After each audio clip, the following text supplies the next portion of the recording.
West Bengal school service কমিশনের মাধ্যমে group C এবং গ্রুপ ডি রিক্রুটমেন্ট হতে চলেছে এবং যেটা কন্ডাক্ট হতে চলেছে জানুয়ারি মাসে।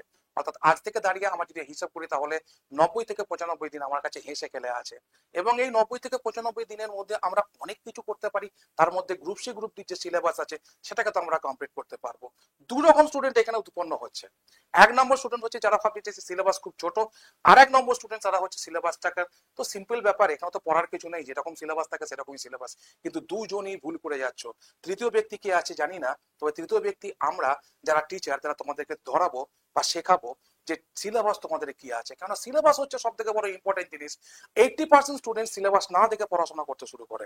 এটা আমি ট্রু বললাম কিনা তোমরা কমেন্ট সেকশনে জানিও।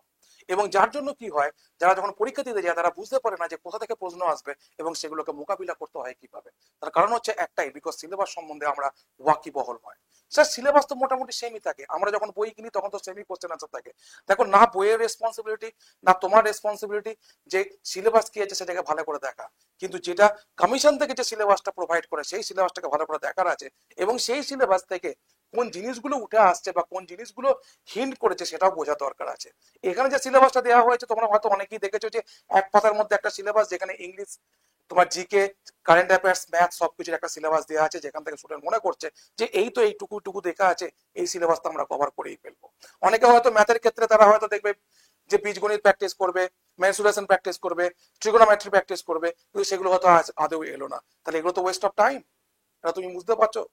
তাহলে ওয়েস্ট অফ টাইম আমরা যদি করে থাকি সেটাও কিন্তু প্রিপারেশনের অঙ্গ নয়। প্রিপারেশনের অঙ্গ হচ্ছে সেটাই যে যেটুকু আসবে সেটুকুকে ভালো করে পড়া এবং কমসে কম সেটাকে 3-4 বার রিভাইজ করা এবং অ্যানালিসিস করা। এতগুলো ভিডিও, এতগুলো সবসময় বলি কথাগুলো, নিশ্চয়ই তোমরা কানে গিয়ে পৌঁছে গেছো বা আগের থেকে অনেক স্মার্ট হয়ে উঠেছো এই জায়গায় যে প্রিপারেশন জিনিসটা কি। তার কারণ হচ্ছে বারবার এই ভাঙা ঘরের খেলাগুলো আমরা স্টুডেন্টকে দেখি। যখন একটা সিনেমা চলে, সেই সিনেমায় যখন একজন কনস্পিরেসি করছে অন্যজনের বিরুদ্ধে, সে বুঝতে পারে না, but we are the third eye, আমরা বুঝতে পারি যে এ ওর বিরুদ্ধে কনস্পিরেসি করছো। তো সিমিলারলি তোমরা যে কি ভুলগুলো করো সেটা তোমরা বুঝতে পারো না, বাট আমরা স্টুডেন্টদেরকে দেখি, তাদেরকে কথা শুনি, সেখান থেকে বুঝতে পারি তারা কি ভুল করেছে এবং নতুন স্টুডেন্ট যারা তোমরা আছো তাদেরকে শেখানোর চেষ্টা করি যে এই ভুলগুলো থেকে তোমরা কি কি শিক্ষা নিতে চলেছো। সিমিলার টপিক আজকে সিলেবাস, যেখান থেকে তোমরা শিখবে যে সিলেবাসকে কি করে বুঝতে হয় এবং সিলেবাসকে কি করে শিখতে হয় এবং সিলেবাসের সাথে কি করে প্রিপারেশন নিতে হয়। সবাইকে আমি আমন্ত্রণ জানাচ্ছি এই ক্লাসটাতে। আমি Gautam sir, textbook super coaching এর পক্ষ থেকে তোমাদেরকে জানাচ্ছি আজকে সিলেবাসটা, যেটা খুব ইম্পর্টেন্ট একটা টপিক এবং এই সিলেবাসের টপিকটা আমি যতটা তোমাদেরকে ক্লিয়ারলি বলতে চলেছি, আশা করি এতটা পড়াশোনা কেউ করেনি সিলেবাস নিয়ে। শুধুমাত্র ওয়াচ করবে, ভিডিওটা স্কিপ না করে, আর অবশ্যই চ্যানেলটা সাবস্ক্রাইব করবে আর ভিডিওটা লাইক এন্ড শেয়ার করবে। এটুকু তো করছো নিশ্চয়ই। চলো দেখি। দেখো, প্রথম যে জায়গাটা সেটা হচ্ছে এক্সাম প্যাটার্ন আমরা দেখে নিই একবার। তবু তোমরা দেখেছো, তবু আমি আমার কর্তব্য দেখিয়ে দেয়া, তাই আমি কর্তব্য করছি। General knowledge, current affairs, general English, arithmetic 15 15 15 15 60 number, 60 number, duration 1 hour. এটুকু আমরা বুঝতে পেরেছি। 60টা প্রশ্ন, 60 নাম্বারের পরীক্ষা, আমরা পরীক্ষা দিতে চলেছি। বেশ। 2 নম্বর জায়গা দেখো, জেনারেল নলেজ। এখান থেকে কি কোশ্চেন আসবে? Question will be designed to test candidates' general knowledge of the environment around him or her and application to society. ব্যাস এইটুকুই সিলেবাস, এইটুকুই স্যার সিলেবাস। তাহলে তোমার এইটুকুই সিলেবাস আছে। কি বলেছে? এনভায়রনমেন্ট, আমাদের চারিপাশে যেটা ঘটছে সবকিছুই হচ্ছে GK, and her its application to society। ঠিক আছে, এবং সে সোসাইটির উপর সেটা কি করে ইম্প্যাক্ট করছে সেটা নিয়ে। তার মানে জেনারেল নলেজের টপিকটা তোমাদের সামনে আমি একদম খুব সুন্দরভাবে করে দিয়েছি যে জেনারেল নলেজ মানে আমরা কোন কোন টপিক গুলো পড়তে চলেছি। তার মধ্যে যেগুলো হাইলাইট করবো সেগুলোকে আগে কমপ্লিট করার চেষ্টা করবে। যেমন হচ্ছে ধরো geography of India, current affairs আলাদা টপিক থাকলো, কারেন্ট ন্যাশনাল নিউজ, এটা আমি বলে দিচ্ছি আগে থেকে। ঠিক আছে, তো এবার দেখো ইন্ডিয়ান কালচার এন্ড হেরিটেজ, এটা দেখো history of India, geography of India, history of India, এটা 1 নাম্বার, এটা 2 নাম্বার, মানে তোমরা কমপ্লিট করবে আর কি, প্রায়োরিটি দিতে বলছি না, কমপ্লিট করবে। International issues and relations, basic political science, অর্থাৎ এটা হচ্ছে কি বলতো, এই যে আমাদের কনস্টিটিউশনসটা সেটা। ঠিক আছে, India and is neighbouring country, এখান থেকে অনেক প্রশ্ন আসবে। ঠিক আছে, যেমন ধরো ভুটান, নেপাল, এইসব জায়গায় যে চেঞ্জ গুলো হচ্ছে সেইগুলো নিয়ে এবং সমস্ত কিছু নিয়ে। তো এই 4টে টপিক তোমরা প্রথমে কমপ্লিট করবে। তারপরেও দেখো current national news, Indian culture and heritage, এগুলো তো তোমরা পড়ছোই। এবং সায়েন্স থেকে দেখো, সায়েন্স থেকে দেখো কি পড়ছো তোমরা, না ইন্টারন্যাশনাল সায়েন্স থেকে দেখো এখানে কি পড়ছো, না scientific and observation, scientific observation এগুলো। তো এই জায়গাগুলো তোমাদের সামনে রেখেছি, তার কারণ হচ্ছে এই জায়গা থেকে বারবার প্রশ্ন এসছে এবং তোমাদের যে সিলেবাসটার কথা বলা হয়েছে সেখানে এইখান থেকেই প্রশ্ন আসতে চলেছে। ঠিক আছে, এইখান থেকেই প্রশ্ন আসতে চলেছে। তো এরপর দেখো আমরা কি শিখতে পারছি এখান থেকে। তো এরপর আমরা কি যাবো না কারেন্ট অ্যাফেয়ার্স। কারেন্ট অ্যাফেয়ার্স বলছে question will be design to the test of knowledge, test knowledge of current events, current যে ঘটনাগুলো, ঠিক আছে, and of such matters of everyday observations and experience.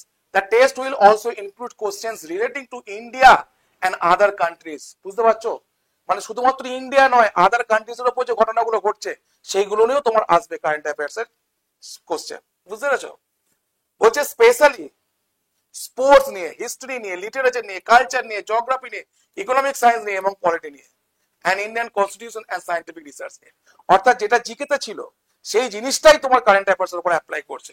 তাহলে কারেন্ট অ্যাফেয়ার্স আমরা কোন জিনিসগুলো দেখে যাব, একদম দেখো latest development and scientific research, খুব important. Important events and in sports, এই যে এতগুলো খেলা হচ্ছে তাদের যে পুঙ্খানুপুঙ্খ জিনিসগুলো সেগুলো তোমরা দেখে যাচ্ছ। কন্টেম্পোরারি, এবার কি হচ্ছে history events and current relevance, contemporary literature, current trends in economic science, Indian polity and governments, Indian constitutions, cultural developments, ঠিক আছে, geographical awareness, everyday observations and general experiences. আমি বলবো যে 3 মাস পরে তোমাদের পরীক্ষা, মোটামুটি ডিসেম্বর পর্যন্ত যত কারেন্ট অ্যাফেয়ার্স এর এই টপিক গুলো আছে তোমাকে দেখে যেতে হবে। এবং এর জন্য যেহেতু কারেন্ট অ্যাফেয়ার্স একটা বড় টপিক, ঠিক আছে, আমি বলবো স্পিডি যে বইটা বেরোয় ইংরেজিতে ওই বইটা কিনতে শুরু করো। ওখানে 2 দিন পরেই একটা বেরোবে অক্টোবরে, অক্টোবর তো পড়ে গেছে, অক্টোবর শেষের দিকে একটা বই বেরোবে, পুরো 1 year round up, 1 year round আপের বই বেরোবে, ওর বাইরে কিছু আসে না, সুন্দর করে টপিক গুলো দেওয়া আছে এবং শেষে খুব কম করে হলো 700 থেকে 800টা এমসিকিউ দেওয়া আছে। এমসিকিউ না পড়লে তুমি টপিক গুলো বুঝতেই পারবে না, এটাই হচ্ছে কারেন্ট অ্যাফেয়ার্স এর নিয়ম। ঠিক আছে, এবারে যাবো দেখো ম্যাথমেটিক্স।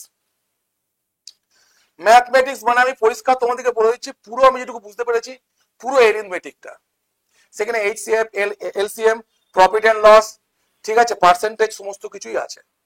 ঠিক আছে, তো পুরো এরিথমেটিক পোর্শনটা তোমাদেরকে ভালো করে প্র্যাকটিস করতে হবে, সেগুলোকে রিভাইজ করতে হবে এবং খুব শর্টে কাটে তোমাকে আনসার করতে হবে, because 1 hour time, 60 minutes, 60 question, এইটা তোমাকে মাথায় রেখে আনসার করতে হবে। তার মধ্যে এখানে কত না 15 নাম্বার এটাতে থাকবে। ঠিক আছে, বেশ। এবার আমি যাবো ইংলিশ। দেখো candidates understanding of the fundamentals of the English language such as vocabulary, grammar, sentence structure, synonym, antonym and correct usage etc. would be tested. এবার খেলা হবে এখানে। এটা যে কত বড় একটা সিলেবাস দিচ্ছে তুমি কল্পনাও করতে পারছো না। এই সিলেবাসটা হচ্ছে এইটা যেটা তোমাদের সামনে আমি নিয়ে এসেছি,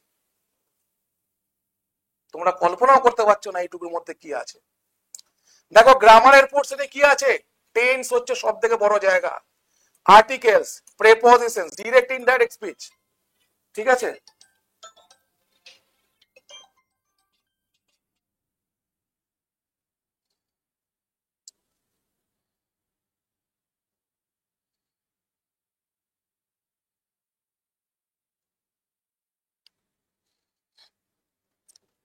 ডিরেক্ট ইনডাইরেক্ট স্পিচ, ভয়েস, এইগুলোকে আমি প্রথম প্রায়োরিটি দিয়েছি। ঠিক আছে, তার কারণ এইগুলোতে প্রায়োরিটিতে আসবে। এবার দেখো এখান থেকে গ্রামারের আরো জিনিস যদি ব্যাখ্যা করি তাহলে আমার নাউন থাকবে, প্রোনাউন থাকবে, অ্যাডজেক্টিভ থাকবে, অ্যাডভার্ব থাকবে, ভার্ব থাকবে। এই যে পার্ট অফ স্পিচের জায়গাটা, পার্ট অফ স্পিচটাকে বাদ দিয়ে লিখেছি, দেখতে পেয়েছো, পার্ট অফ স্পিচটাকে বাদ দিয়ে লিখেছি। এবার পার্ট অফ স্পিচের জায়গাটাই তোমাকে এখানে দেখাচ্ছি, শুধুমাত্র প্রিপোজিশন ছাড়া পার্ট অফ স্পিচটা এখানে দেখাচ্ছে, দেখো। ঠিক আছে, অ্যাডভার্ব থেকে প্রশ্ন থাকবে, তো এইগুলো হচ্ছে পার্ট অফ স্পিচ। তারপরে হচ্ছে টেন্স, আর্টিকেল, এগুলো থাকলো প্রিপোজিশনসটার মধ্যে, এবং কনজাংশন, কানেক্টর থেকেও প্রশ্ন এসছে। এবং সব থেকে বড় কথা একটা চ্যাপ্টার আসবে, সেটা হচ্ছে কি বলতো, সেটা হচ্ছে সেন্টেন্স স্ট্রাকচার, সেটা হচ্ছে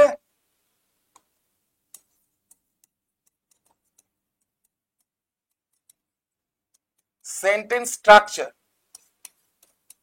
এবং এই সেন্টেন্স স্ট্রাকচারে কি থাকবে জানো?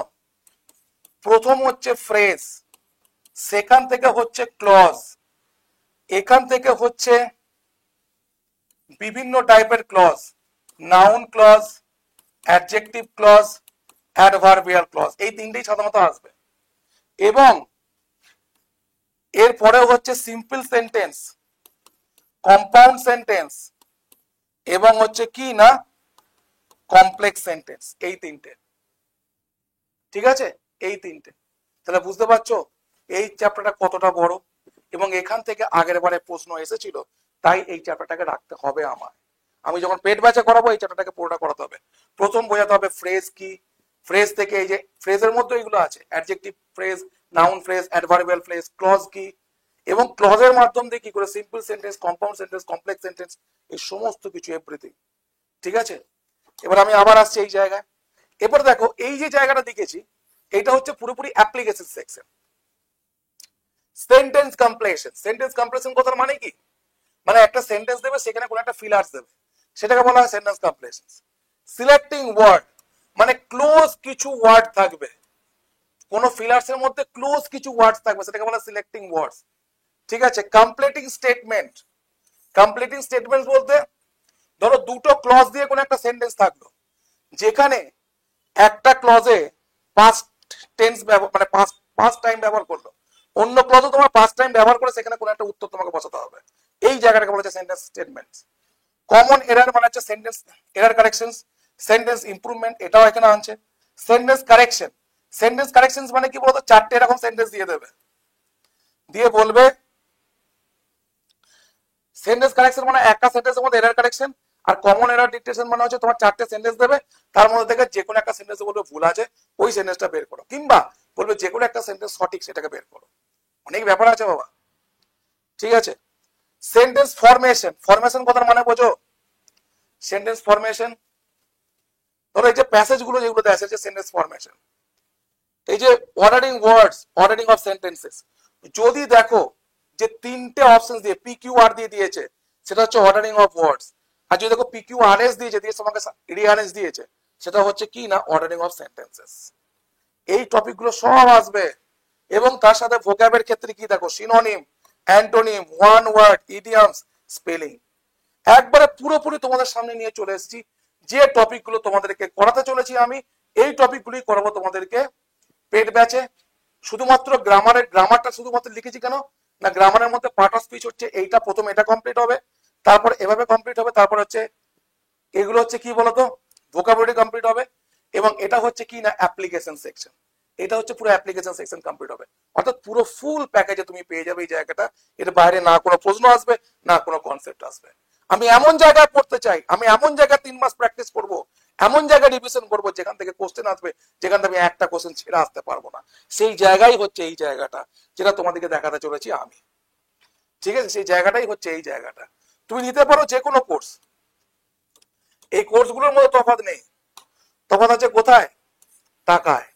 এই টাকাটা কি না শুধুমাত্র তোমার ডিউরেশন। তবে আমি বলবো 1099 অথবা 1399 তোমার কাছে বেটা, তার কারণ হচ্ছে এখানে অটো পে নেই, আর 2 নাম্বার তোমাদের পরীক্ষা যতদিন পরে হচ্ছে সেটা কিন্তু 3 মাস পেরিয়ে যাচ্ছে। বুঝতে পেরেছো? তো এরপর তোমরা কি করবে, কোড অ্যাপ্লাই করবে GOUTAM কোর্স কেনার জন্য, অথবা তুমি ফোন করবে 7908100347।